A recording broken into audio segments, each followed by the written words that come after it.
Ang kapayapaan ng Panginoong Hesukristo ay sumainyong lahat. Ang pagninilay sa mabuting balita sa araw na ito ay pinamagatang, kung mas mahal mo si Jesus, mas pananabikan mo ang langit. Pagbasa sa banal na ebanghelyo ayon sa unang liham ni Apostol Pablo sa mga taga-Tesalonika, ika-4 na kabanata, mula ika-13 talata hanggang ika-18 talata. Mga kapatid, nais naming malaman ninyo ang katotohanan tungkol sa mga namatay, upang hindi kayo malungkot gaya ng mga walang pag-asa. Naniniwala kami na si Jesus ay namatay at muling nabuhay, at kaya kami ay naniniwala na ang Diyos ay kukunin kasama ni Jesus ang mga namatay na naniniwala sa Kanya. Ang itinuturo namin sa inyo ngayon ay ang turo ng Panginoon. Tayong mga nabubuhay sa araw na dumating ang Panginoon ay hindi mauuna sa mga namatay. Magkakaroon ng sigaw ng utos, ang tinig ng arkanghel, ang tunog ng trumpeta ng Diyos, at ang Panginoon mismo ay bababa mula sa langit. Ang mga namatay na nananalig kay Kristo ay unang mabubuhay. Pagkatapos, tayong mga nangabubuhay sa panahong yaon ay titipuning kasama nila sa mga alapaap upang salubungin ang Panginoon sa himpapawid. Kaya't palagi tayong magkakasama ng Panginoon. Kaya kung gayon, pasiglahin ang isa't isa sa mga salitang ito. Ang mabuting balita ng ating Panginoon.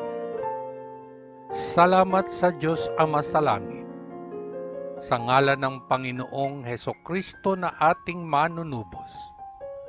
Amen. Amen. Amen. Peace.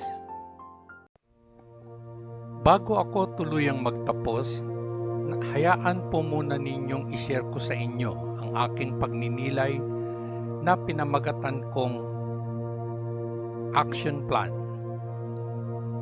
Ito ay may kaugnayan sa banal na ebanghelyo mula sa unang liham ni Apostol Pablo sa mga taga-Tesalonika na aking binasa sa araw na ito. Sa bawat building construction project, ang isang project manager ay dapat magkaroon ng isang mahusay na project action plan o tinatawag na project execution plan. Inaatasan ng mga project owner ang mga project manager na magpresenta ng project action plan bago magumpisa ang isang proyekto na kinabibilangan ng master construction schedule, procurement schedule, resources allocation schedule, QA/QC and EHS or safety program, at project cash flow requirements, at iba pa. Dapat malaman ng project team, lalo na ng project owner, ang bawat aspeto ng kanyang mga aksyon sa proyekto, lalo na ang pagkumpleto ng proyekto. Sa kabilang dako, tayo bilang mga mananampalataya kay Hesukristo ay mayroon din tayong action plan.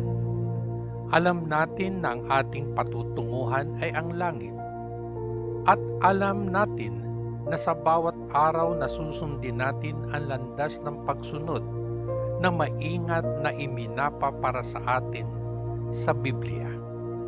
Ang huling bahagi ng ating action plan ay makikita sa mga talatang ito sa Biblia.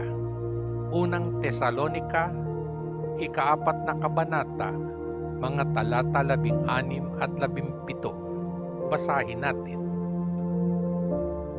Magkakaroon ng sigaw ng utos, ang tinig ng arkanghel, ang tunog ng magtrompeta ng Diyos, at ang Panginoon mismo ay bababa mula sa langit. Ang mga namatay na nananalig kay Kristo ay unang mabubuhay. Pagkatapos, tayong mga nangabubuhay sa panahong yaon ay titipuning kasama nila sa mga alapaap upang salubungin ang Panginoon sa himpapawid. Kaya't palagi tayong makakasama ng Panginoon.